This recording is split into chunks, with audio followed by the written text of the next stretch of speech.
I love that. Love that. Look at this.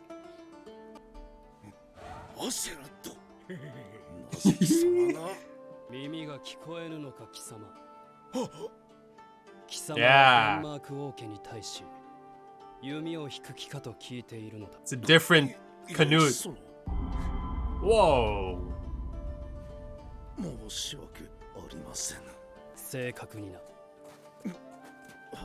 But Swen's not an idiot either, right? He's going to be on, like, on edge now. That's right. Crown. Okay, good, good.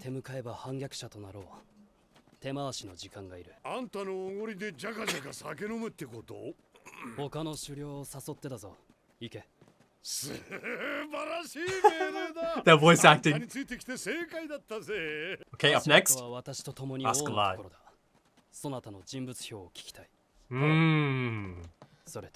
Nicely done, Canute. 首謀者を偽装する必要がありますが。トルフィン、今後は護衛以外にも働いてもらうことになるだろう。頼むぞ。命令すんな。俺はあんたの手下になった覚えはね。ご無礼をお許しください。このバカ。Canute's fine. I think he's fine. He's not gonna. Yeah. 神はこうしている今も我々を見ていらっしゃるのだろうな。友を失い。親と子が殺し合う。そんな様のすべてを天空の高みから見下ろしておられるのだろう。許せぬ。私はこの地上に楽土を作るぞ。平和で豊かな生きることに苦しむ者たちの理想郷を私の代では成し得ぬかもしれぬ。それでも最初の一歩を私が踏み出すのだ。その時私はこう言うのだ。もはや天の国も試練も我々の楽土は地上にある。Wow. 我々が失ったものを取り戻すのだ。そのためには鬼にもなろう。Wow. Sounds similar to some other anime as well. お手伝いいたします。殿下、よくぞ戻った。How good of you to return. 嬉しいぞ、クヌート。どうだ、トルフィン。いるな。20人ってところか。高いところだ。弓兵だ。Yep. 殿下、伏兵です。どうやら王陛下はこちらの腹をお察しのようですな。As expected, of course. もう少し近づけば王の顔がわかる。顔を見れば。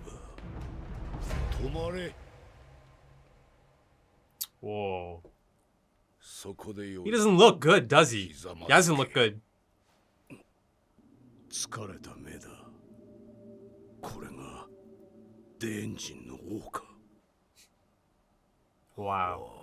Yeah, even he's gonna notice. わずかの間に顔が変わったな。世の若き日に似ておる。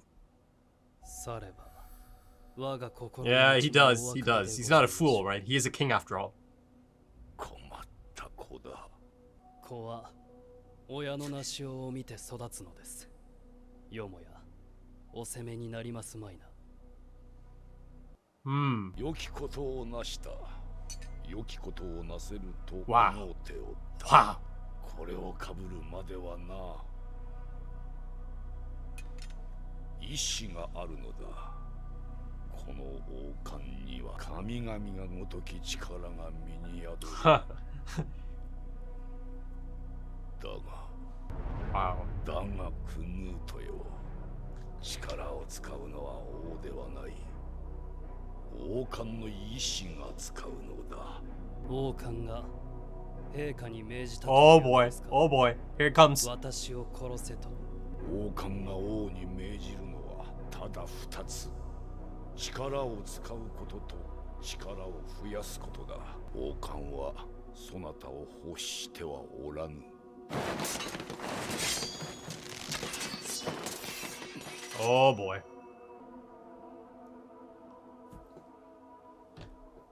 Wow, that just flew by, man. Oh my goodness. Love the tension. Love the tension. そのお言葉も王冠が言わせているのですか陛下陛下、恐れながら発言をお許しください。クヌート様の重視オラフの子アシュ Son ラ of ッド Wolf. と申します。失礼ながら果たしてこのご沙汰は王冠の意志にかないましょうよ。 Ah. 口の回る男だ。 Yeah, yes he is. Yes he is. アシェラッド、灰まみれか。貴様の父が授けた名を申せ。ただアシェラッドと父は私に名を与えませんでした。お妾の子か。いや、奴隷に産ませた子かの。 Wow.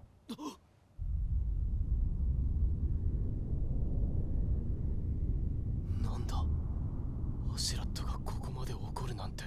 良い重視を持っておるな。そやつの申す通りだ。そなたたちには褒美をやらねばならんな。 It's gripping stuff, man. It really is. He'll let it out, let it out. 肝を冷やしましたぞ、殿下。剣王と呼ばれたいお方なのだ。こちらさえ軽挙に出ねば王の内部ところはむしろ安全だろう。ではなおのこと、先ほどのような挑発はお控えください。何のことはない。スベン王は王冠の奴隷と Slave to the crown, like Askeladd said.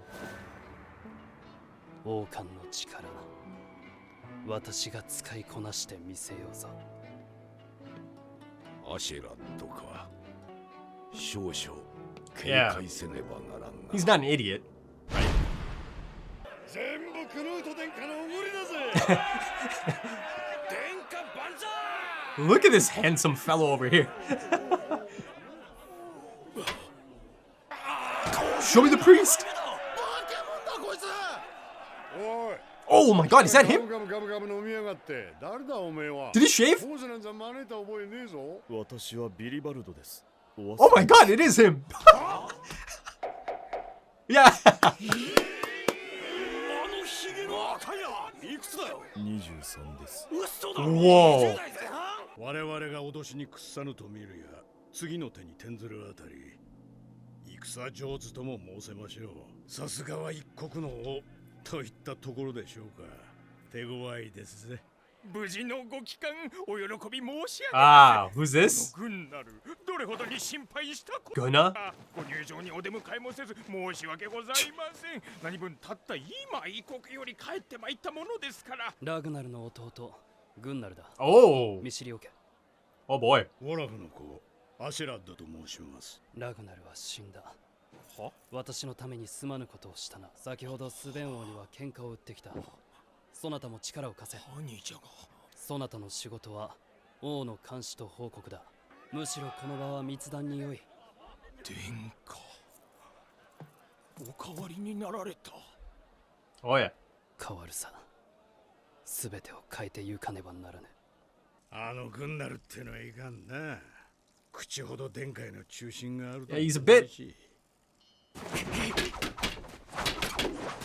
Damn. おお、予習復習に余念のないことで。 Oh.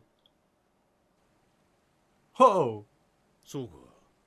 国に帰るか。あんたは気にしねえと言ってくれたけど、やっぱ俺たちは裏切り者だし。 Torgrim is a different individual now, この right? 先どの面してあやいいのか。いったはい当たったなんか兄 Ah, がなっちまっ a た。 simple fellow 病の now. 傷治るといいな。 Oh yeah, Bjorn, man. あとり、おめえそれでもバイキングかよ。よくもまあこんな真人間が俺の手下になったもんだぜ。ビョルンは長く持たねえよ。傷が腹渡まで達してる。これでも昔からの手下はトルだけってことになるな。金だ、持ってけ。 Wow. いらねえよ。もらう理由がねえ。いいから受け取れ。ロギンが多くと困ることはねえだろうが。すまねえ。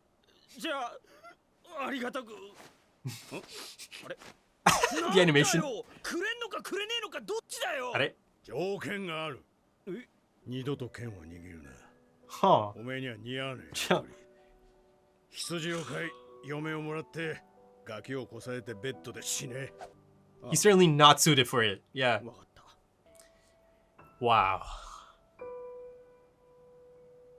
Similar to a shot from earlier on in the season, right? Thor's. Leave.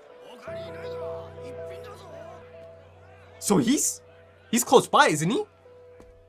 Right then, yes, that is an exceptional episode. Oh my goodness, that was so great.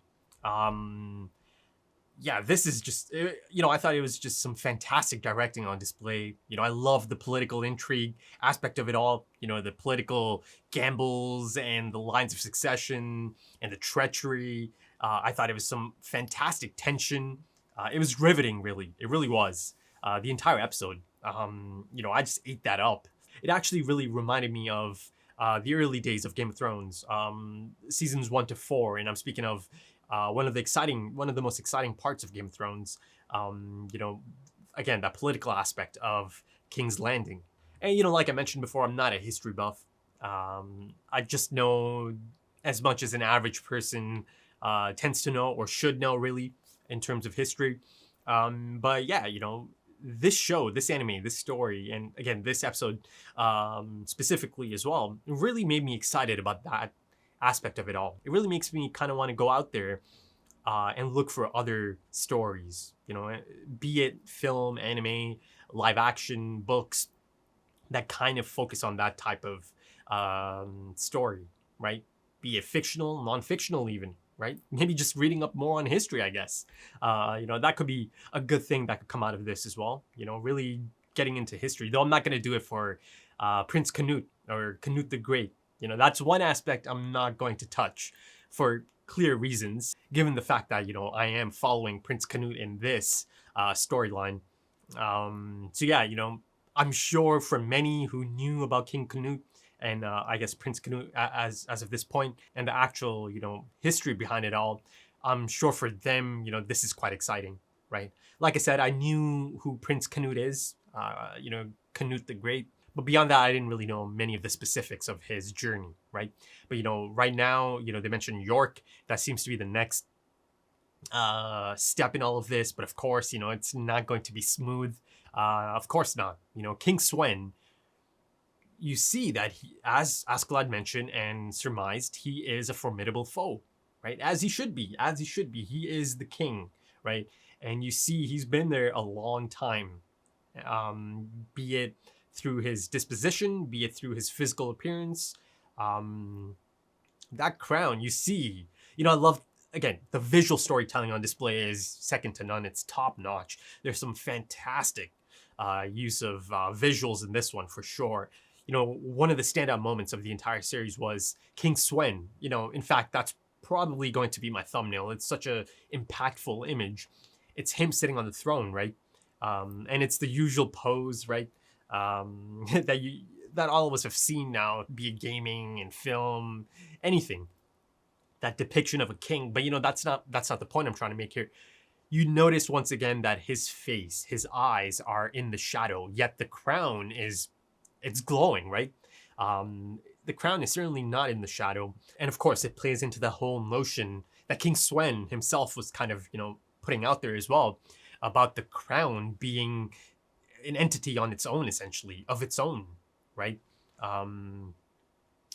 Yeah, I thought it was just some masterful use of visual storytelling once again. Again, there's that one shot of Askeladd as well. At the end, it's like a carbon copy of the shot of Thor's back in maybe the first 3 episodes, I think. Maybe, I remember I used it as a thumbnail. It might have been, yeah, it was episode 3. I remember. It was the thumbnail for episode 3. It's the exact same shot, a lonely Thor's. And I believe the line of dialogue, I think Leif Erikson at that point in time mentions is Thor's about to go off to a war by himself? Something along those lines, right? Kind of like a depiction of how lonely those men have felt at certain moments. And, the things they must face on their own, right? So again, a bit of foreshadowing there, that Askeladd, last man standing, that this is him at the end of his journey, perhaps, because, now, I've been saying, yes, death flag. Yeah, right now I'm pretty certain by the end of this, story arc, Askeladd is going to die. You know, it's kind of like all there. And, you know, some of his actions are kind of playing into it as well, right? And I think, you know, one of the things that really stuck out to me here is, you know, that conversation earlier on in the episode as, you know, Prince Canute. I'll get to Prince Canute, but, you know, this is him. This is the scene as he's allocating responsibilities to his retainers, right? First Thorkel, then Askeladd, then he gets to Thorfinn, who is essentially, you know, out of the bunch. He is perhaps not the most useless, because he's certainly not useless. There is a use for Thorfinn, but, you know, he's not as predictable or on board as some of these others, right? Not as refined. Let's just say that. Let's say he's not as refined as a Thorkel even, or, you know, certainly Askeladd. And, you know, that moment he kind of, you know, bites back. You know, I didn't follow you. I don't remember pledging my allegiance to you, Canute. And Canute just, you know, has that smirk and that smile. And I knew he's going to understand. Like, he's not going to make a big deal of this, because he also knows that Askeladd is there, right? He knows that Askeladd and Thorfinn have this unique and strange relationship, right? That Askeladd is able to kind of, be it manipulation, be it other methods, he is able to kind of, you know, get Thorfinn in line, or get Thorfinn to do things that need to be done, right, by any means necessary, right? Askeladd knows how Thorfinn ticks and how to make him tick and how to get him to do things. You know, I've seen it time and time again since I've seen Thorfinn follow Askeladd. You know, yeah, Thorfinn might realize this at some point, that, you know, it's Askeladd who's kind of essentially kept him alive for a long time. But, you know, that moment he kind of turns around, that moment as he kind of turns around and gives Thorfinn that look, and, you know, he's telling Canute, who he's really respectful of at this point. You know, I think this is Askeladd at his most, loyal. This is him at his most loyal, right? And it's really unique and interesting to see him in this position, right? Like I said in the last discussion, you could tell that he is completely loyal. He wants to be completely loyal to Prince Canute, right? He believes in Prince Canute. You know, this is the figure he was hoping for this entire time. But, you know, again, the difference here is that he actually took the steps himself to go and look for that figure, rather than just kind of hoping that figure is going to present himself, right? He gambled it all that time ago, and it paid off. But Askeladd kind of giving Thorfinn that look and telling Prince Canute he'll make sure the fool gets his orders, right? Something along those lines. So that whole Askeladd and Thorfinn angle is still there, right? And their duel and that relationship. So I feel like there is a bit of foreshadowing here. There is a bit of setup here that I could be seeing another duel real soon, right? Especially given the fact that there's only 4 episodes left. I mean, essentially, it could be the final duel in that sense, if it does play out. You know, and you know how I mentioned that, you know, Askeladd kind of feels like and it's reaching the conclusion. It's kind of reaching the end of a chapter almost.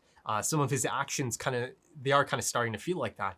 You know, there's a lovely moment as those 2 brothers show up again. Though realistically, it's just the one brother, right? Because Torgrim is, he's a changed individual after that traumatic experience he had. You know, facing the demon of the battlefield that is Thorkel, who was once again just an absolute joy to watch, right? Thorkel, man, such a fantastic character. He really is. And the priest, I mean, that's one of the best visual gags of the show so far, of the anime so far, right? You know, the beard coming and going, and everyone's reaction to it. And of course, my reaction to it was quite similar, you know, as I did not realize he's 23 years old. But, you know, that even though it's animated, you could tell just how much of a difference a beard can make, right? To someone's facial structure and appearance. And of course, he also got a haircut. He had the much more recognizable haircut of a priest in those times. But yeah, you know, if I was a betting man, I'm going to go ahead and say that he probably beat Thorkel in that competition. The drinking competition. I mean, I don't know, man. The man's got a liver of steel. at 23 years old at this point. And again, speaking of steel, balls of steel on Prince Canute, right? I'll get to Prince Canute. Wow. One of the things I really liked about this episode is these people's reaction to Prince Canute. I've already seen Thorkel's reaction to it, and Askeladd's, of course, an amazing moment of the series, Askeladd's initial reaction to Prince Canute standing up to Thorkel, the fit of laughter. But yeah, people like Floki, people like his father, King Swen, seeing it, right? And I really like that even King Swen feels so real, right? I personally don't have any animosity towards that character, right? Yes, I like Prince Canute, but from his perspective, from King Swen's perspective, it all makes sense, right? It all makes sense. And I feel like that's one of the things he was trying to speak of. Maybe from a different perspective, some of these actions don't make sense, right? But once you do come in power, once you seize that crown, things kind of flip. Your perception might change. But more on the king in a bit. Going back to the Askeladd and Thorfinn angle, he also kind of brings up his injury. How's that arm of yours? I believe he says something along those lines. So I feel like the next duel might actually be a surprising one for Thorfinn. I mean, he'd take up the chance in a heartbeat, even given his current state. I feel like Askeladd himself could actually, bring up the idea of the duel and use it to really teach him yet another important lesson, perhaps. I mentioned that scene of him, that lovely scene of him and the two brothers, though of course it was mostly Thorgrim's brother, whose name I can't quite pronounce, but I know the spelling. I've seen it in the anime, but I thought it was a fantastic scene, right? Lovely, really. He implores him to give up the sword because that's not in his nature, right? And it goes back to that notion that Askeladd is a great judge of character, right? He's been around these men for a long, long time, over, I think, decades at this point, right? And he knew that, Thorgrim's brother is not made for this lifestyle. And the fact that he maintains that he hates these men, he's hated all of these men this whole time, yet takes off the bracelet, the gold bracelet, and gives it to Thorgrim's brother. Bit of a push, bit of a helping hand, right? To help him and his brother on this journey. And you see that he doesn't hold any type of grudge, right? But Thorgrim's brother is that type of person, right? He feels a lot of guilt over all of this, and to double down on that, he's the one who stabs Bjorn, man. So I was, as expected, I was really quite sad to hear about Bjorn's current state, that he's essentially on his deathbed, on his last legs, and then that brings up the whole notion of the last of his kind, right? The last of his crew, essentially, Askeladd, and the only one that's left now, soon, essentially, if Bjorn is to pass on as expected, given the things Askeladd's saying here. That is quite something, isn't it? That Thorfinn is going to be the last of his group. Listen, even if it is tough love, I still think that there is much that Thorfinn can learn from Askeladd, and I think Askeladd himself still wants to, play some part in almost, I was gonna say help, but I think in its own, unique and strange methodology, I think he does want to help this young lost soul, essentially, right? And he's been doing it. Yes, he's been manipulating him as well. He's been using him, but you cannot deny that he has been trying to help Thorfinn as well. Of course, Thorfinn's a bit thick-headed. He's not really open to the idea of this individual really helping him out in any capacity. Though, of course, for a moment in time, they do come together. He does allow Askeladd to help him defeat Thorkel or play a part in beating Thorkel. And, that in itself, Thorfinn did beat Thorkel, right, in a duel. So that in itself kind of sets up the next duel, right? They kind of allude to the fact that, okay, there is something that Prince Canute might ask of Thorfinn, and I think it's pretty clear that they're setting up Thorfinn as the individual who might assassinate King Swen. But I'm just not feeling that. To me, it just doesn't feel like Thorfinn is the right person for that. I don't know. To me, it just doesn't. It's not clicking. Even though the story itself is kind of setting it up like that. Though of course that could be a misdirect. And also is Thorfinn even open to something like that? Assassinating someone. All that time ago, he didn't assassinate Askeladd, though of course he was much younger. Could this Thorfinn I know now, could he be capable of actually assassinating Askeladd if he got to run that situation back, right? Askeladd sleeping and Thorfinn kind of sneaking up on him. Though Askeladd back then knew, this young child's not going to be able to do that. I don't know. To me, it doesn't feel like Thorfinn is the right candidate to assassinate the king. It's just not lining up, in my opinion, at least.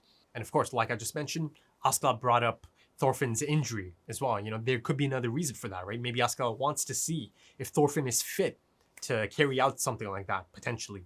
Though, I'm speaking of assassinations, they have to be careful as well, of course. A formidable foe in King Swen.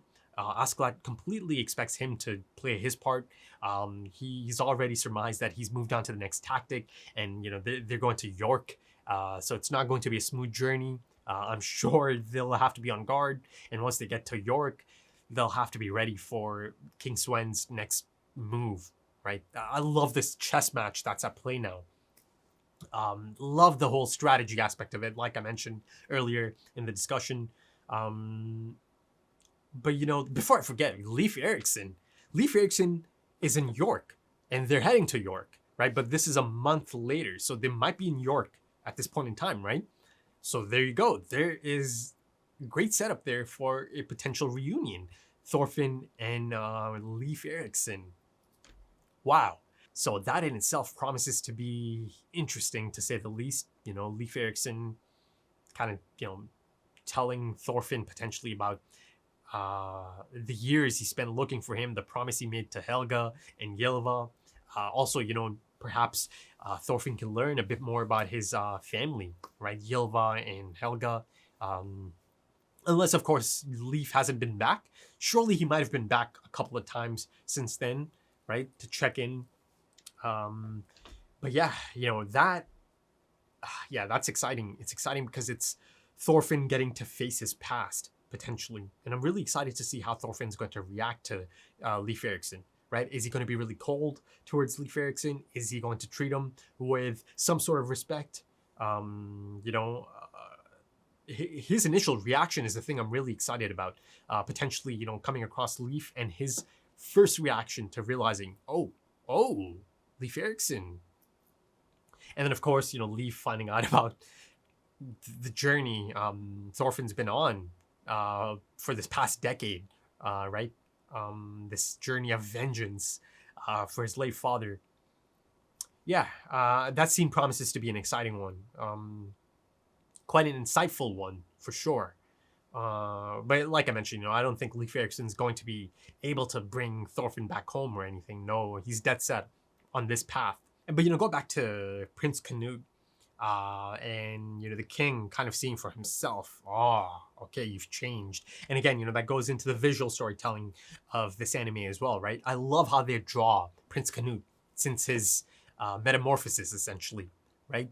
The ascension of Prince Canute a few episodes ago, he's a different man, he's a changed individual. And of course, it kind of doubles down on Canute's conviction, right? His rejection of God's plan. There's that beautiful scene, actually, him defiant in the face of God, right? That cross that is kind of looming above Prince Canute and everyone else, right? Again, beautifully staged. But yeah, he is defiant in the face of God, in the face of the Father, be it the Holy Father, his biological father. I love it. I just love it. But that specific line of dialogue about becoming demons if they have to take back the things they've lost. Wow. I mean, that reminded me of many other great stories, right? Elements of other great stories, be it Metal Gear Solid, if you know, Attack on Titan, but Prince Canute, such a great character, man. It's lived up to everything I had hoped for. Right? The moment I saw Prince Canute, I knew, man. I know I've said this before in one of my discussions, but I knew the potential is there for a phenomenal character arc. And, I'm getting it. I'm getting fed, man. I'm getting fed. This is so exciting. And I hope this, goes right into season 2 as well, right? Now, I know that, of course, season 2 is going to have to focus on Thorfinn as well. But I hope, that the focus still kind of remains on Prince Canute as well, right? Perhaps not the main focus of season 2, but I hope I get to see the progression and the journey of Prince Canute. I really do. It's really exciting. It really is. But yeah, it's clear that the next season is going to bring Thorfinn back into the spotlight for sure. Because as of this point, he is just a side character. He really is. There's not much there, right? But the fact that I'm seeing such incredible character arcs, be it Askeladd, incredible character, and be it Prince Canute, right? That means that, once the time comes, I'm going to see something incredible for Thorfinn, right? Perhaps something even better than these character arcs I'm seeing right now. So I personally have no doubts in my mind that, once the time comes, I'm going to get something phenomenal in terms of the character development and the character arc of Thorfinn. So yeah, season 2 of this anime is perhaps one of my most anticipated for anything live action, be it film, be it anime, gaming, anything, right? And I'm really so excited to be able to, hopefully, like I said, I'm going to try my best to plan things out so I can actually do those episodes as they're released, right? Be up to date. But once again, let me circle back to Prince Canute. Prince Canute has all the attributes that are needed here, right?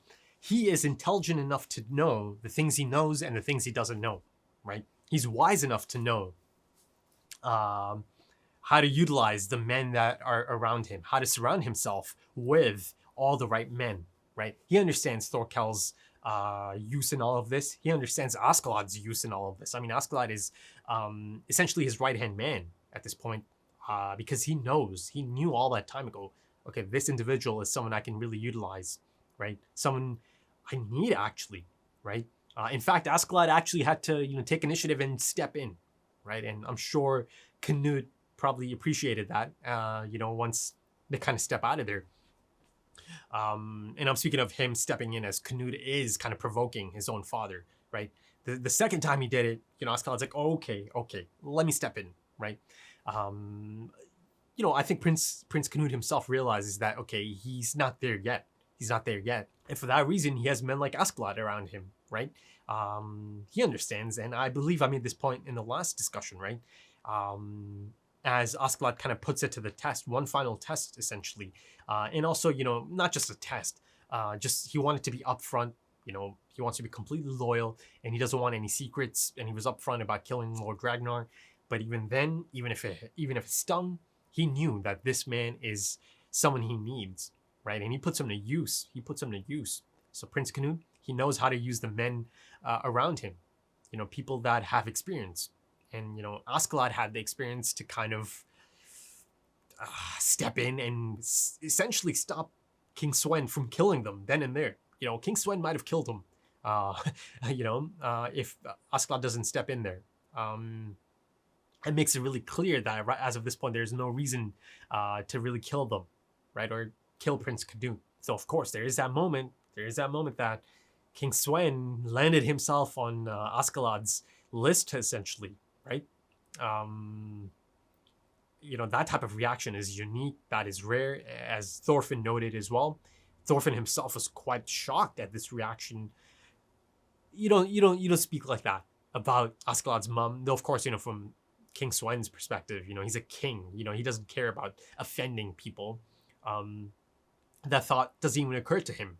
But, him, speaking in that manner, calling Askeladd's mother a slave, and from his angle, it's a deduction that makes sense, right? And he was spot on. Indeed, that is the reason, perhaps. But Askeladd, wow, and I love, again, some of the visual storytelling, that aura, that seething anger, that's kind of emanating from Askeladd's body, almost as body. You can almost kind of look at it as like body heat, right? Yeah. I don't know, man. I think that gives Askeladd yet another reason to help Prince Canute take out the king, right? In that sense, I don't even think it's that far-fetched to even think that maybe the perfect man to do the job, to actually strike down the king if the chance presents itself, could be Askeladd himself. Imagine that. Askeladd being the one to assassinate the king of Danes, essentially. Right? these people that he's hated this whole time. I don't know, man. To me, it doesn't feel that far-fetched. I think that's a possibility. That's a possibility for sure.